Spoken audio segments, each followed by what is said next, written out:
Friends, welcome to our ready exam YouTube channel. मैं आपके साथ आनंद कुमार। हम आज की क्लास पर रीजनिंग यानी कि डाइस पर बात करेंगे। डाइस का अर्थ होता है पासा, और पासे को हम आज एक नए तरीके से उसको अध्ययन करेंगे और जानेंगे। पासे पर जो भी आपके कन्फ्यूजन्स हैं उन सबको दूर करेंगे। जैसे आपको पासे पर उनकी विपरीत सतह को लेकर के या उनके कोनों को लेकर के, किनारों को लेकर के, तो मैंने एक ये डाइस आपके लिए तैयार किया हुआ है। तो इस डाइस के माध्यम से आप बिल्कुल इसको 3D में यानी कि 3 डायमेंशनल या त्रिआयामी के रूप पर इसको समझेंगे। क्योंकि आपने पढ़ा होगा कि पासा जो होता है वो घन या घनाभ की आकृति का त्रिआयामी एक वस्तु या आकृति होती है, जिसे हम पासा कहते हैं। तो आइए स्टार्टिंग हम यहीं से करते हैं। आपके सामने एक पासा दिखाई दे रहा है, जिसकी यहाँ पर ऊंचाई, लंबाई और ये चौड़ाई तीनों सेम है।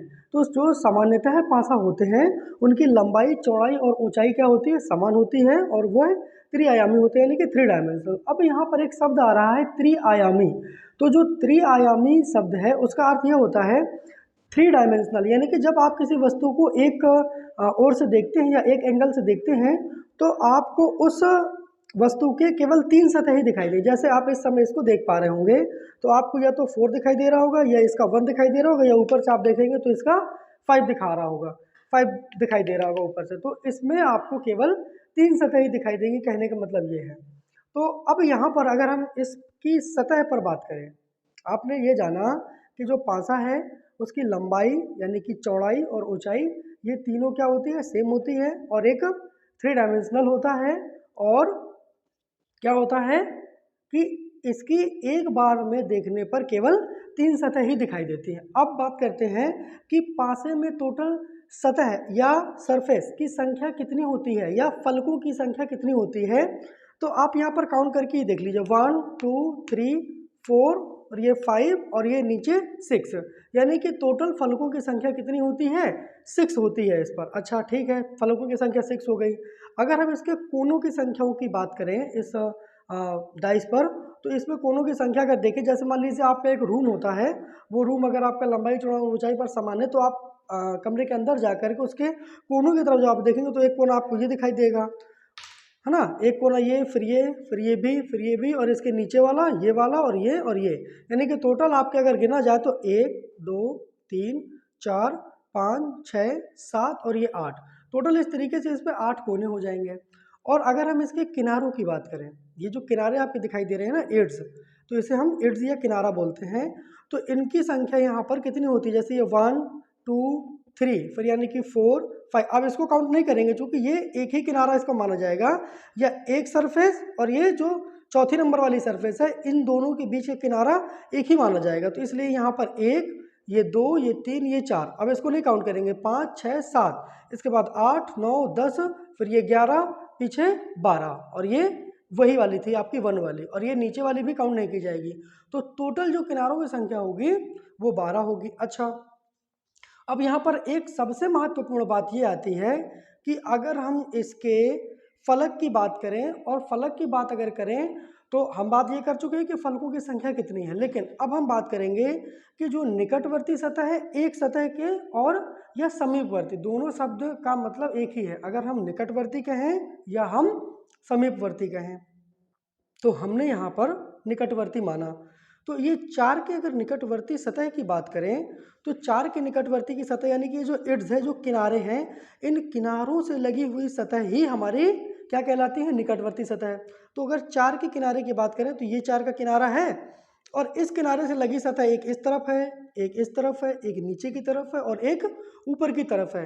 तो टोटल यानी कि जो निकटवर्ती सतह हो गई, ये ऊपर 1 2 3 और ये 4, जो निकटवर्ती सतह हो गई, किसी भी सतह के निकटवर्ती, जैसे अभी हमने 4 की देखी, अब अगर हम 1 की निकटवर्ती सतह देखते हैं तो यहाँ पर भी ये इसका पूरा किनारा है, और किनारों से लगी ही सतह हमारी निकटवर्ती सतह कहलाती है। जैसे यहाँ पर 1 2 3 4, यानी कि एक सतह है जो जिस पर 1 लिखा है, उस सतह की निकटवर्ती सतहों की संख्या भी 4 है।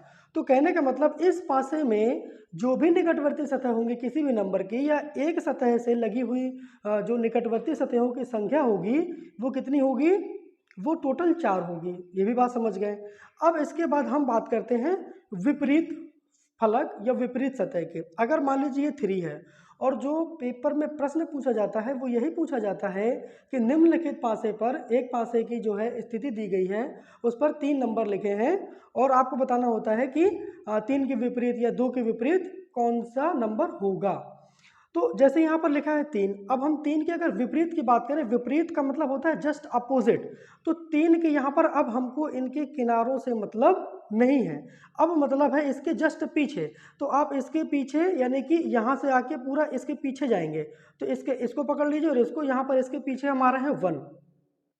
तो यहाँ पर ये 3 का जो अपोजिट हो गया, इस 3 का जो जस्ट विपरीत फलक हो गया वो आपका 1 हो गया। ऐसे यहाँ पर अगर हम 4 का देखें तो 4 का जो विपरीत सतह है वो आपका 2 हो जाएगा। तो इस तरीके से हमने 3D पे इसका जो है सतह, फलक, विपरीत सतह और इसका कोने और किनारे, हमने सारी चीज़ें इस पर 3D के माध्यम से समझ ली। उम्मीद करते हैं आपको ये समझ में आया होगा। अब आइए हम इसको बोर्ड के माध्यम से और ज़्यादा समझते हैं। जैसे आपका बोर्ड पर जब ये बनेगा पासा तो ये कुछ इस तरीके से होगा जिसकी लंबाई, चौड़ाई और ऊंचाई क्या होती है, सभी समान होती है। आपने अभी ये चीज़ जाना, ठीक है। और यहाँ पर एक चीज़ आपको और जाना है, हमने एक स्टार्टिंग में आपसे एक लाइन बताई थी कि जो पासा होता है वो घन या घनाभ की आकृति का होता है। तो सर आप कहेंगे ये तो घन की आकृति है, तो क्या घनाभ की आकृति को भी हम पासा कहेंगे? जी बिल्कुल कहेंगे। ये आपकी मान लीजिए एक घनाभ की आकृति हम यहाँ पर ड्रॉ किए, ये आपकी एक घनाभ की आकृति है, ये हो गई आपकी घनाभ की आकृति। तो हम इसे भी पासा कहेंगे और इसे भी पासा कहेंगे। ये आपकी घन में पासा है और ये आपका घनाभ में पासा है।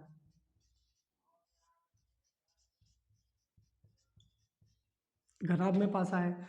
आपको याद होगा जब आप लोगों ने महाभारत देखी होगी तो उसमें एक पात्र है मामा शकुनी। वो क्या करते हैं कि जब द्रौपदी का चीरहरण हो रहा होता है तो उस समय अपना इस टाइप का पासा, बिल्कुल लकड़ी के जैसा का, ऐसे एक बिल्कुल पतला पतला सा पासा होता है, उस पासे में एक अंक लिखे होते हैं, उन अंकों को वो क्या करता है, फेंकता है ऐसे। तो ऐसे घुमा के फेंकता है और उस पर अपनी चाल चल देता है। तो उसमें इस टाइप का पासा यूज किया गया है, तभी कहा गया है कि घन या घनाभ की आकृति का क्या होता है, पासा होता है। ये चीज़ है। तो यहाँ पर हम देखेंगे कि जो इस पे जो पासा था वो क्या था, घन या घनाभ, घन या घनाभ की जो त्रिआयामी क्या है, त्रिआयामी, जो त्रिआयामी आकृति होती है, त्रिआयामी आकृति को पासा कहते हैं। क्या कहते हैं, पासा कहते हैं। ये हो गया त्रिआयामी, घन या घनाभ की त्रिआयामी आकृति को हम पासा कहते हैं, जो आपके सामने दिखाई दे रहा है। ये घन में पासा है और ये घनाभ की आकृति में पासा है। अब यहाँ पर अगर हम कुल सतह की बात करें, पासे में कुल सतह, कुल अगर सतह की बात करें तो आपको अभी हमने इस वाले पासे पे काउंट करके बताया कि इनकी संख्या कितनी है, 6 होती है। तो इस वाले पासे में भी 6 होगी। जैसे आप इसको देखेंगे 1 2 3 4 5 और एक इसके पीछे वाला, यानी कि इसके पीछे वाला जो जाएगा वो 6 हो जाएगा। तो ये आपका कुल सतह की संख्या हो गई 6। और अभी हमने बात की थी कुल कोणों की संख्या।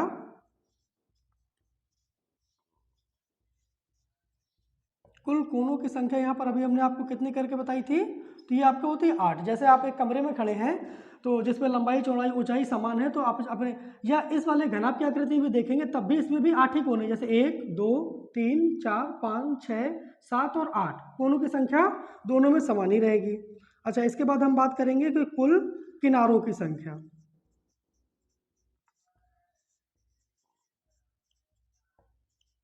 जो कुल किनारों की संख्या है वो टोटल है आपकी 12।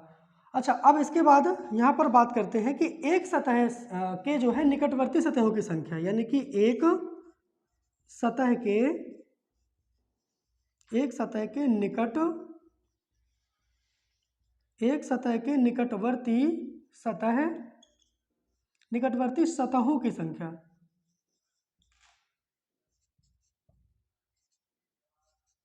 तो ये आपकी कितनी हो जाएगी, ये अभी हमने आपको 4 बताई थी कि एक सतह के निकटवर्ती जो सतहों की संख्या है, जैसे हमने बताया था ये आपकी मान लीजिए 3 नंबर पर एक सतह है और इसके जो निकटवर्ती सतह है वो आपका इस तरफ सतह है, एक ये सतह, एक ये सतह, एक ये सतह। तो टोटल इस पर कितनी सतह हो गई, 4 सतह हो गई इसकी निकटवर्ती सतह। तो ये किसी भी सतह की, यानी कि हम बात करेंगे पासे में जो एक सतह, यानी कि आपका एक सतह के जो एक सतह से जो लगी हुई सतहों की संख्या होगी वो टोटल आपकी 4 होगी। अच्छा, इसके बाद विपरीत अगर हम फलक की बात करेंगे, विपरीत फलक या सतह, विपरीत फलक या फिर सतह, विपरीत सतह या फलक की संख्या कितनी हो जाएगी, ये आपकी किसी भी पासे में कितनी होगी, ये आपकी 1 होगी। तो ये चीज़ आपने यहाँ पर जान लिया। अब इसके बाद यहाँ पर आप देख पा रहे हैं कि आपने कुल सतह की संख्या आपने जान ली, कुल कोनों की संख्या जान ली, कुल किनारों की संख्या और कुल आपने निकटवर्ती सतहों की संख्या और यहाँ पर विपरीत फलकों की संख्या। अच्छा, एक चीज़ आपका और बच रहा है यहाँ पर कि आप जब एक इसको देखेंगे एक साइड से तो आपको केवल उसकी 3 सतह ही दिखाई देंगी, या यानी कि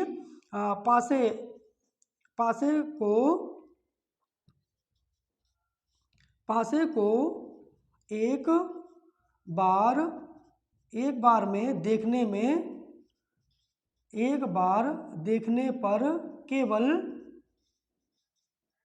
केवल 3 सतह ही दिखाई देंगी, केवल 3 सतह ही दिखाई देंगी, केवल 3 सतह ही दिखाई देंगी। ठीक है, तो आपने ये चीज़ जान लिया। अब हम इसकी बात करते हैं पासे के जो प्रकार होते हैं। आपने सबने जाना होगा कि पासे के 2 प्रकार होते हैं, एक होता है आपका मानक पासा और एक होता है साधारण पासा। तो इसको अरेंज कर लेते हैं। तो अब हम जो है पासे के प्रकार देख लेते हैं। तो यहाँ पर पासा के प्रकार, जो पासा के प्रकार हैं वो आपके 2 प्रकार के होते हैं। एक होता है आपका साधारण पासा।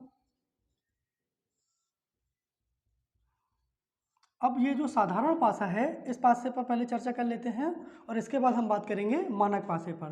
तो साधारण पासे की जो परिभाषा होती है वह यह होती है कि ऐसा पासा जिसके किन्हीं दो निकटवर्ती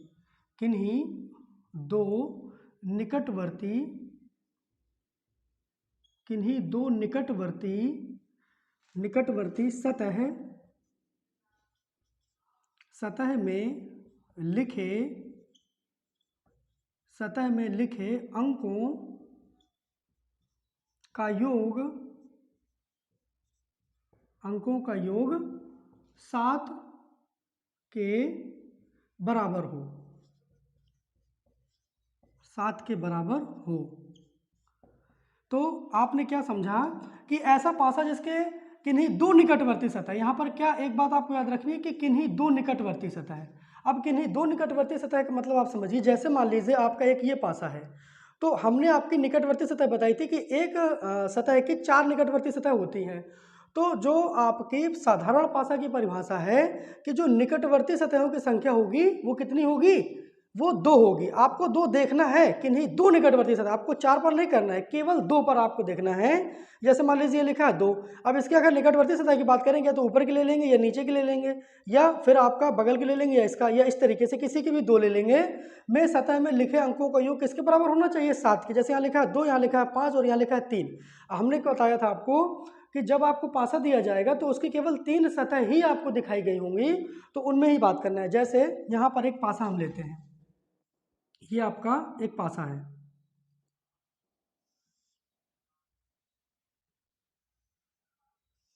ये एक पासा है, इसमें केवल आपको 3 ही वो चीज़ें दिखाई गई हैं, जो आपका 3 सतह है वही दिखाई गई। जैसे यहाँ पर हमने लिया 5, यहाँ हमने ले लिया 2 और यहाँ हमने ले लिया मान लीजिए 3, तो हमने ये ले लिया।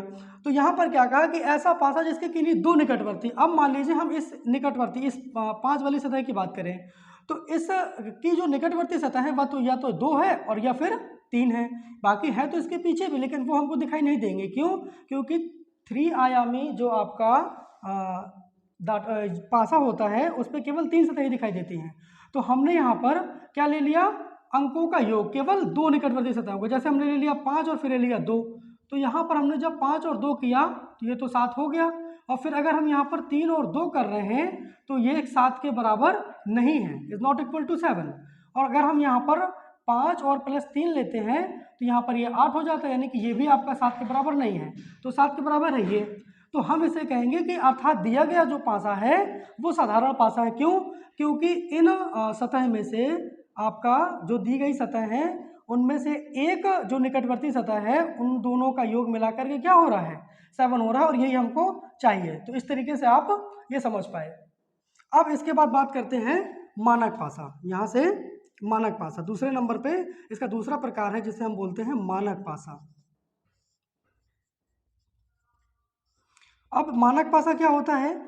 जो मानक पासा होता है, तो मानक पासे की जो परिभाषा होती है वह यह होती है कि ऐसा पासा जिसके किन्हीं जो है विपरीत जो सतह है ना, विपरीत सतहों का जो योग हो या उन पर लिखे अंक हो, उनका योग हो, वो किसके बराबर होना चाहिए? वो 7 के बराबर होना चाहिए। जैसे ऐसा पासा, ऐसा पासा, ऐसा पासा जिसमें विपरीत सतह या फलक, विपरीत सतह या फलक में लिखे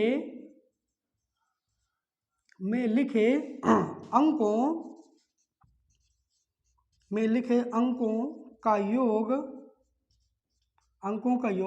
7 के बराबर हो, तो हम उसे साधारण पासा कहेंगे। जैसे आप एक एग्जाम्पल से देखिएगा तो आपको समझ आ जाएगा। अब यहाँ पर एक एग्जाम्पल लेते हैं तो आप इसको समझेंगे।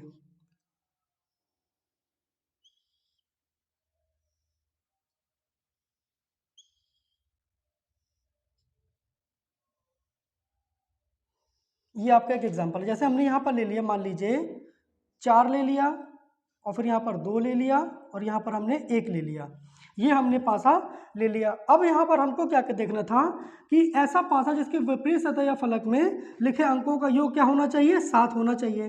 तो यहाँ पर आपका एक प्रश्न बनेगा कि यहाँ पर 4 के विपरीत, जैसे ये इसी को मान लीजिए, यहाँ पर आपको निकालना है 4 के विपरीत। क्या निकालना है? 4 के विपरीत। 4 के विपरीत कौन सा जो है आपका नंबर होगा, ये आपको बताना है। तो अगर हम 4 के विपरीत निकालेंगे तो हमें पहले दिए गए पासे पर यह चेक करना होगा कि दिया गया पासा साधारण पासा है या मानक पासा है। तो साधारण पासे की परिभाषा आप जानते हैं कि जो निकटवर्ती सतह होती हैं उनका योग 7 होना चाहिए। तो अगर हम देखें 4 और 2 6, 4 और 1 होता है 5, और 1 और 2 होता है हमारा 3। इसका मतलब दिया गया पासा साधारण पासा नहीं है, ये वाला पासा। तो ये पासा कौन सा हो गया? ये पासा मानक पासा हो गया। क्यों? क्योंकि अगर साधारण पासा होता तो जरूर इनके निकटवर्ती सतहों का जो योग है, इस पे जो लिखे अंक हैं, उनका योग कितना होता? 7 होता। तो हमें 4 के विपरीत निकालना है, तो या तो हमारे पास एक काम है, हम जानते हैं कि मानक पासे में जो विपरीत सतह, 4 के विपरीत का मतलब है कि आपको यहाँ पर एक सतह इसके नीचे निकालना है, तो इन दोनों सतहों का योग जो होगा वो 7 के बराबर होगा। मतलब ये 4 और यहाँ पर हम प्लस क्या कर दें? 3, तो यहाँ पर 3 नंबर होगा, तभी इन दोनों का योग 7 के बराबर आ रहा है। अच्छा, अगर हमें 2 के विपरीत निकालना होता, मतलब कि 2 के विपरीत इसके इधर पर जाएगा यहाँ, तो 2 के विपरीत हमको निकालना होता, तो हम 2 में ऐसा कुछ जोड़ें कि विपरीत योगों का जो सतहों का योग है वो 7 के बराबर हो जाए। तो 2 में हम इसका मतलब क्या जोड़ दें? यहाँ पर 7 के बराबर करना है तो 2 प्लस क्या जोड़ दें? हम 5 जोड़ दें, तो इसका आंसर क्या हो जाएगा? 5 हो जाएगा। और अगर हमें 1 के विपरीत निकालना होगा तो हम 1 में क्या जोड़ दें? 1 में हम 6 जोड़ दें, तो यहाँ पर क्या हो जाएगा? 6 इसके 1 के विपरीत हो जाएगा। तो इस तरीके से हम साधारण पासा मानक पासा पहले जानेंगे और उसके बाद जो दिया गया पासा होगा उसके अकॉर्डिंग इस प्रश्न को सॉल्व करेंगे। तो आपने यहाँ पर पासा जाना अच्छे से, और इसके माध्यम से मैं समझता हूँ कि आप लोगों को बहुत ही आसानी से समझ में आ गया होगा, जो कि मुझे लगा कि ये बहुत ही ज़्यादा आसान भाषा में आप लोगों को समझाने का एक मैंने प्रयास किया है। तो हम यहाँ पर जब अगला वीडियो हमारा आएगा तो उस पर हम बात करेंगे कि जो प्रश्न हम आपके पेपर में आते हैं, ये हमारा केवल एक प्रयास था कि हम आपको पासे के बारे में अच्छी तरीके से समझा सकें। पासा कैसा होता है, उसकी फलक, सतह, कोने आप लोगों को हमेशा की तरीके याद हो जाए कि कैसा, कितने कोने होते हैं, कितनी सतह होती है। तो उम्मीद करते हैं हमारा ये वीडियो आप लोगों को बहुत ही अच्छा लगा होगा। तो आप अगर हमारे चैनल पर नए हैं तो वीडियो को लाइक करिए, और अगर चैनल पर नए हैं तो उसको सब्सक्राइब करिए और अपने सभी दोस्तों पर इसको शेयर करिए। धन्यवाद।